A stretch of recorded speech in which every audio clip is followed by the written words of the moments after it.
तर 20 जुलै रोजी देखील आणि यानंतर एक महत्त्वाची ब्रेकिंग न्यूज अशी की राज्यातील सत्ता संघर्षावर सुनावणी सुरू झाली आहे। 3 न्यायमूर्तींच्या खंडपीठासमोर या प्रकरणावर सुनावणी सुरू आहे। कपिल सिब्बल शिवसेनेची बाजू कोर्टापुढे मांडतात आणि अर्थात त्यानंतर शिंदे गटाच्या वतीने देखील युक्तिवाद जो आहे तो करण्यात येईल। त्याच्यामुळे आता 16 आमदारांच्या अपात्रतेवरती त्याचबरोबर इतरही काही मुद्दे ज्या मुद्द्यांवरती सुप्रीम कोर्ट आज आपलं म्हणणं जे आहे समोर ठेवेल किंवा त्याबद्दलचा निर्णय देऊ करेल त्यावरतीच राज्यातल्या सरकारचं भवितव्य हे अवलंबून असणार आहे। त्यामुळे आजच्या सुप्रीम कोर्टाच्या सुनावणीकडे सगळ्यांचं लक्ष लागलंय।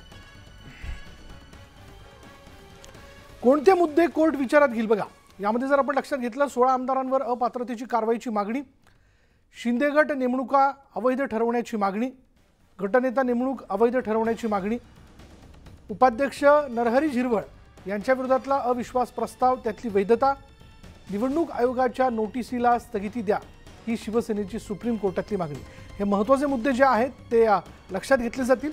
त्यावरती सुप्रीम कोर्ट नेमका काय निर्णय देत आहे हे जाणून घेणं फार महत्त्वाचं ठरेल। यामध्ये जर आपण लक्षात घेतलं तर या सगळ्या मुद्द्यांवरती एकत्रितपणे आज न्यायालय आपला निर्णय जो आहे तो देऊ शकतं। आता क्षणाला शिवसेनेच्या वतीने कपिल सिब्बल हे युक्तिवाद करतात, त्यानंतर शिंदे गटाच्या वतीने देखील युक्तिवाद जो आहे तो केला जाईल। याचबद्दल खुद्द शिवसेनेचे आमदार नेते आदित्य ठाकरे यांनी काय म्हटलं होतं या सुनावणीबद्दल पाहूयात।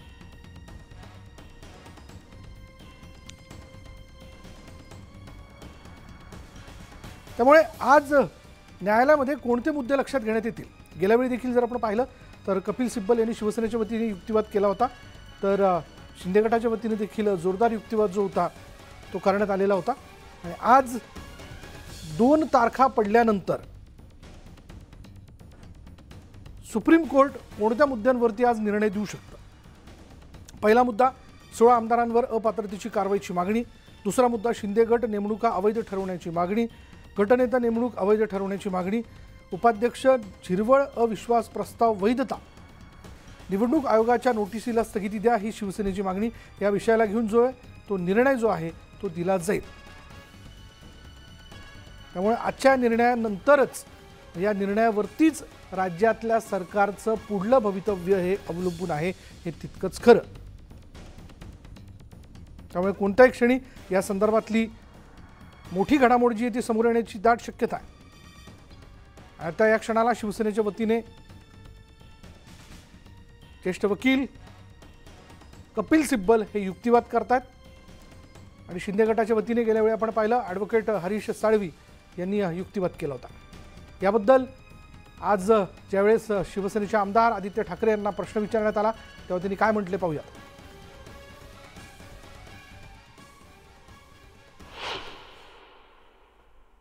सुप्रीम कोर्टामध्ये आज सुनावणी होते, अत्यंत महत्त्वाची सुनावणी आहे। कसं बघता या सगळ्या आमचा न्यायदेवतेवर विश्वास आहे आणि आमचं पण लक्ष पूर्ण देशाचं लक्ष तिथे आहे।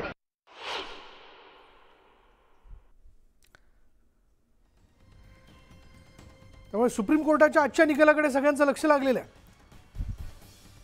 ॲडव्होकेट कपिल सिब्बल हे शिंदे गटाच्या वतीने युक्तिवाद करतात, माफ करा शिवसेनेच्या वतीने युक्तिवाद करतात, तर शिंदे गटाच्या वतीने आपण पाहिलं गेल्या वेळी ॲडव्होकेट हरीश साळवी यांनी युक्तिवाद केलेला होता। आज देखील दोन्ही गटाच्या बाजूने दोघांच्या बाजूने युक्तिवाद जो तो केला जाईल आणि यावरती सुप्रीम कोर्ट आज अंतिम निर्णय देणार का की पुढली तारीख ती राखून ठेवणार, पुढली तारीख देणार हे बघणं फार महत्त्वाचं ठरेल। पण एकूण आजच्या सुनावणीच्या दृष्टिकोनातून शिवसेनेच्या वतीने आज अनिल परब, सुभाष देसाई काही महत्त्वाचे नेते जे आहेत ते दिल्लीमध्ये दाखल झालेले आहेत। म्हणून आजच्या सुप्रीम कोर्टाच्या सुनावणीनंतरच राज्यातील सरकारचं पुढलं भवितव्य जे ते स्पष्ट होऊ शकणार आहे। राज्यात एकीकडे अधिवेशन सुरू असल्याचं आपण बघतोय, सभागृहात वेगवेगळ्या मुद्द्यांना घेऊन मुख्यमंत्री एकनाथ शिंदे यांना उत्तर द्यावी लागतात। दुसरीकडे दिल्लीतील सुप्रीम कोर्टामध्ये आज या सत्ता संघर्षावर म्हणजे शिवसेना की शिंदे गट झालेल्या एकूण घडामोडी त्यातल्या तांत्रिक बाबी, कायदेशीर मुद्दे यावरती आज न्यायालय सुनावणी करत आहे। बोलूयात आमचे प्रतिनिधी प्रशांत लीला रामदास आपल्याबरोबर आहे। प्रशांत, युक्तिवाद कुठपर्यंत आलाय? महत्वाचं म्हणजे ज्या पद्धतीने आज सुप्रीम कोर्टामध्ये महाराष्ट्राच्या सत्ता संघर्षावरती सुनावणी होती. प्रथमतः ती यादी लिस्टेड नव्हती, सूचीबद्ध नव्हती. त्यानंतर ऐनवेळी सूचीबद्ध करण्यात आली. प्रचंड संभ्रम निर्माण झाला. त्यानंतर जेव्हा ही सुनावणी सुरू झाली तेव्हा 5 मिनिटांसाठी ही सुनावणी घेण्यात आली. त्यानंतर 5 मॅटर घेण्यात आलं. अशा प्रकारची सध्या परिस्थिती. सध्या तर या प्रकरणाची सुनावणी बंद असल्याची माहिती पुढे आलेली आहे. ज्या पद्धतीनं जे वकील आहेत, ज्या संपूर्ण प्रकरणाची जी सुनावणी आहे त्यांनी स्पष्ट केलं होतं की यामध्ये जर बघितलं आपण तर प्रथमतः 5 ते 7 मिनिटं या संदर्भात म्हणजे महाराष्ट्राच्या सत्ता संघर्षावर सुनावणी झाली. त्यानंतर जे सरन्यायाधीश आहेत त्यांनी म्हटलं की आम्ही काही मॅटर पास ओव्हर केले आहे आणि हे जे मॅटर आहे सध्या महाराष्ट्र सत्ता संघर्षाचं हे घटनात्मक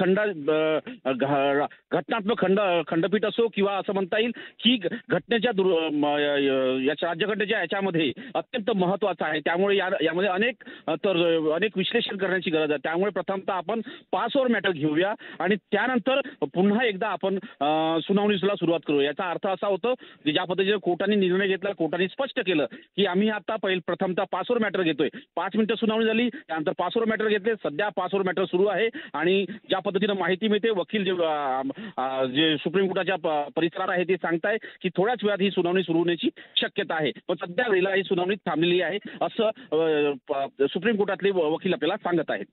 विशाल, पण म्हणजे एकूण पुढे काय घडामोडी घडतील याचा काही अंदाज येतोय का? महत्वाचं म्हणजे यामध्ये ज्या पद्धतीनं विधितज्ञांनी उल्लेख केलेला आहे, विधितज्ञांनी जे शक्यता वर्तवलेली आहे त्यामध्ये एक तर नवीन खंडपीठ स्थापन होण्याची शक्यता आहे. कारण की आगामी 4 दिवसानंतर सुप्रीम कोर्टाचे जे वर्तमान सरन्यायाधीश आहे जस्टिस रमन्ना हे सेवानिवृत्त होणार आहे. त्यानंतर जस्टिस उदय ललित हे भारताचे सरन्यायाधीश असणार आहे. त्यानंतर होऊ त्यांच्या नेतृत्वामध्ये त्यांच्या अध्यक्षतेखाली एक नवीन खंडपीठ स्थापन करण्यात येईल. या प्रकरणामध्ये हा एक पर्याय आहे. दुसरा एक पर्याय आहे की या संदर्भात घटनात्मक खंडपीठ म्हणजे साधारणतः 5 सदस्यीय खंडपीठ स्थापन करण्याच्या संदर्भात देखील होऊ शकतं.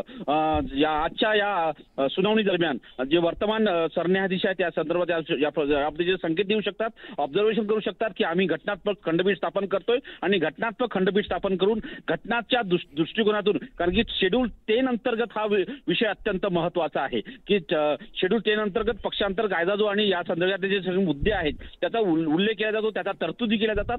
त्यामुळे त्या संदर्भातला निर्णय आम्ही घटनात्मक खंडपीठाच्या माध्यमातून घेऊ शकतो अशा प्रकारची देखील शक्यता व्यक्त केली जात आहे. त्यामुळे सध्या घडीला 2 पर्याय आहे, नवीन खंडपीठ स्थापन करणे किंवा घटनात्मक खंडपीठ स्थापन करणे. नवीन खंडपीठ स्थापन करण्यामागे महत्वाचा उद्देश जो असेल तो कारण की येत्या 4 दिवसानंतर जे वर्तमान न्यायाधीश आहेत ते सेवानिवृत्त होत आहेत. त्यामुळे या 2 पर्यायाचा विचार आजच्या सुनावणी दरम्यान होण्याची शक्यता आहे.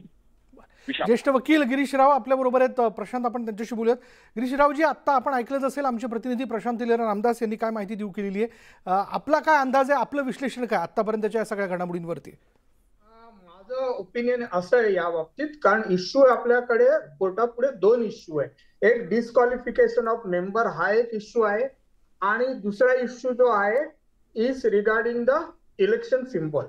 हे दोन्ही प्रश्न आहेत ते सुप्रीम कोर्ट माझ्या मते डिसाइड नाही करणार. कारण हा जो इश्यू आहे डिस्क्वालिफिकेशन ऑफ मेंबर तो स्पीकरने केला पाहिजे. त्याच्यासाठी speaker will decide that issue. आणि दुसरा प्रश्न जो आहे सिम्बॉल ऑफ इलेक्शन डिस्टिंग तो इश्यू आहे, तो इलेक्शन कमिशनचा इश्यू आहे. त्याच्यामुळे मला वाटत नाही ह्या गोष्टीवरती सुप्रीम कोर्ट हस्तक्षेप करेल. याच्यामध्ये ते सांगतील की परत तुम्ही त्यांच्याकडे जा, रिस्पेक्टिव्ह पार्टीकडे जा. स्पीकर हा जो इश्यू आहे डिस्क्वालिफिकेशनचा इश्यू स्पीकरने डिसाइड करावा आणि सिम्बॉलचा इश्यू हा इलेक्शन कमिशनने डिसाइड करावा. So I don't think supreme court is going to interfere in any of this matter.